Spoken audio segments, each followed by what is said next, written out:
Terima kasih Anda masih bersama kami. Bagi Anda yang baru saja bergabung, kami hadirkan kembali 3 berita utama hari ini. Presiden Joko Widodo hari Senin salat Idul Adha di lapangan Simpang 5, Semarang. Hari Raya Idul Adha, penjualan bumbu racikan di Banjarnegara naik 200%. Buat bayar utang, seorang ponakan curi sapi milik pamannya lalu dijual sebagai hewan kurban.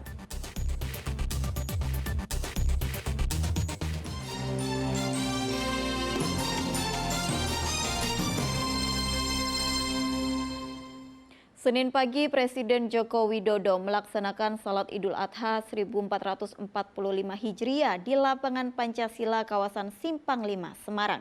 Warga rata-rata melaksanakan salat Idul Adha pada hari Minggu dan Senin. Di kota Semarang, salat Idul Adha di lapangan Pancasila Simpang 5 dihadiri Presiden Joko Widodo dan Ibu Negara Iriana Joko Widodo. Presiden didampingi sejumlah Menteri Kabinet dan Forkopimda Jawa Tengah. Bertindak sebagai Imam Salat Id, Kiai Haji Zainuri Ahmad dan khotbah diisi Ketua Komisi Pemilihan Umum Hasyim Asy'ari. Usai salat, Presiden bersama Ibu Negara dan para pejabat menyerahkan hewan kurban berupa seekor sapi di halaman Masjid Baitur Rahman Simpang 5. Warga pun berkesempatan bersalaman dan berfoto dengan Presiden. Di Solo, Senin pagi, Wali Kota sekaligus Wakil Presiden terpilih, Gibran Rakabuming Raka, melaksanakan salat Idul Adha di Balai Kota Solo. Selain ASN dan warga, anggota Timnas Indonesia U16 yang akan berlaga di Piala AFF tanggal 21 Juni hingga 3 Juli 2024 juga hadir. Dalam kesempatan itu, Timnas U16 menyumbangkan seekor sapi di Masjid Baitul Hikmah Solo. Masih dari Solo, sehari sebelumnya ribuan jemaah Majelis Tafsir Al-Quran MTA dari wilayah Solo dan sekitarnya memadati area parkir Stadion Manahan. Mereka menggelar sholat Idul Adha lebih awal dari yang ditetapkan pemerintah hari Senin tanggal 17 Juni. Majelis Tafsir Al-Quran memilih menyelenggarakan sholat Idul Adha lebih awal karena mengikuti pelaksanaan wukuf di Arafah, Arab Saudi yang jatuh pada hari Minggu. Tim Liputan melaporkan.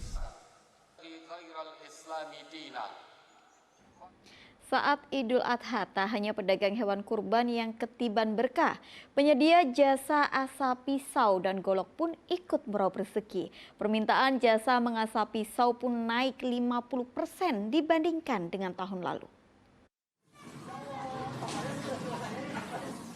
Hari Raya Kurban mendatangkan rezeki melimpah bagi Isa Herdiansyah, warga Desa Karanganyar, Kecamatan Dukuh Turi, Kabupaten Tegal yang berprofesi sebagai spesialis pembuat dan penerima jasa asah pisau. Dan tahun ini, permintaan mengasah pisau dan golok terutama untuk menyembelih hewan kurban meningkat 50% dibanding tahun lalu. Untuk bisa menyelesaikan banyaknya permintaan mengasah pisau dan golok, Isa telah menghentikan produksi sejak 3 pekan lalu. Tahun kemarin itu kita untuk servis dan asah itu sampai kurang lebih 400 bilah. Nah, untuk tahun ini kalau dari data itu lebih dari 600 bilah yang sudah kita asah dan ini masih ada yang belum selesai, masih banyak. Pelanggannya tidak hanya dari dalam kota namun hingga keluar kota bahkan di luar pulau. Mereka sebagian besar adalah tukang jagal dan takmir masjid yang menjadi petugas penyembelihan hewan kurban pada Hari Raya Idul Adha. Dan biasanya mereka adalah pelanggan yang setiap tahun selalu mengasahkan pisaunya di tempat Isa. Habis dari rumah, kebetulan berinisiatif untuk mengasah pisau untuk persiapan Idul Adha. Memang sudah terbiasa ke sini apa gimana? Iya, biasanya memang untuk event-event tertentu khususnya penyembelihan, saya biasa untuk mengasah untuk menjaga ketajaman pisau sembelih. Beberapa jenis pisau untuk kurban yang diasah biasanya berupa golok, pisau sembelih, pisau kecil untuk menguliti hewan kurban, serta kapak. Isa menerima jasa asah pisau dan golok sejak tahun 2018 lalu. Pada hari biasa, tarif asah pisau dipatok Rp2.000 per sentimeter. Namun saat menjelang Idul Adha, Isa justru menurunkan harga menjadi Rp1.000 per sentimeter. Untuk menghasilkan asahan yang sempurna, ada sejumlah teknik urutan dan media asah yang digunakan agar pisau menjadi tajam, yakni menggunakan besi gerinda, batu gunung, dan penyelesaian akhir menggunakan batu kali. Isa memastikan pisau yang diasah benar-benar tajam agar tidak menyiksa hewan yang disembelih sesuai dengan yang dipersyaratkan oleh syariat agama Islam. Kuncoro Wijayanto melaporkan dari Kabupaten Tegal. Berarti masih ada berapa? Ada yang Hari Raya Idul Adha membuat kios penjual bumbu racikan di Banjarnegara dipenuhi pembeli. Pedagang bahkan harus membuka kios hingga malam hari dan menambah pekerja. Salah satu kios penjual bumbu racikan di pasar tradisional Banjarnegara hari Minggu lalu diserbu pembeli. Warga yang bersiap mengolah daging kurban berbondong-bondong membeli bumbu racikan. Salah seorang ibu rumah tangga mengaku membeli bumbu racikan rendang dan tongseng untuk memasak daging kurban. Bumbu racikan dipilih karena dinilai jauh lebih praktis.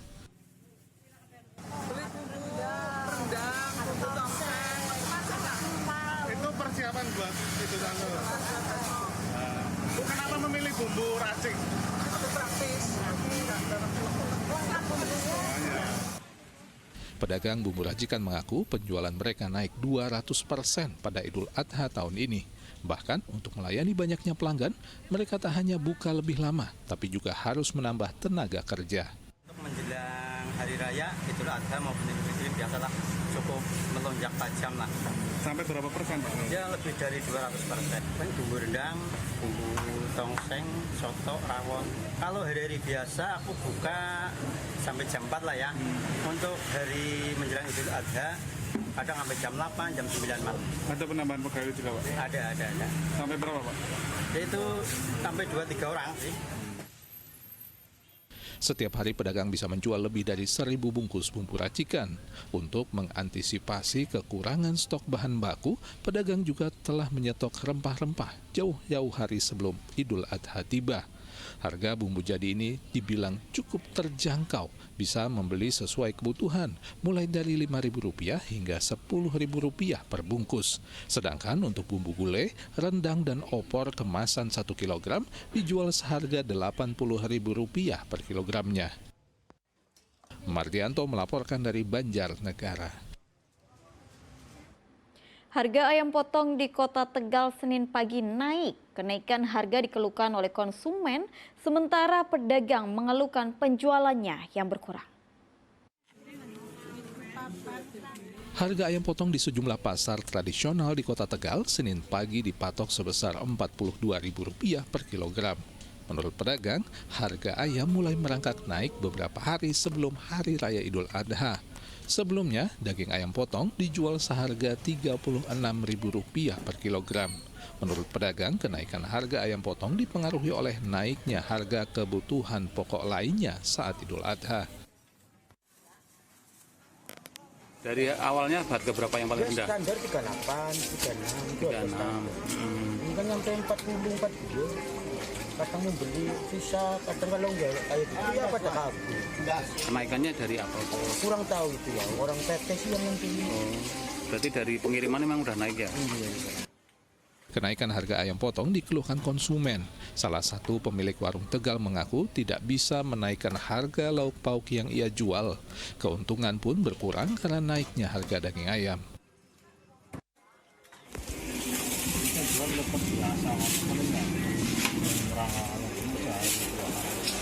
Nggak menaikkan harga?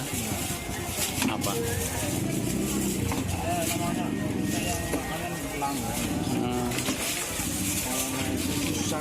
Saya malah nanti nggak ada mengurangi untung. Pedagang memperkirakan harga ayam potong masih akan mengalami kenaikan sampai sepekan setelah Idul Adha. Kuncoro Wijayanto melaporkan dari Kota Tegal.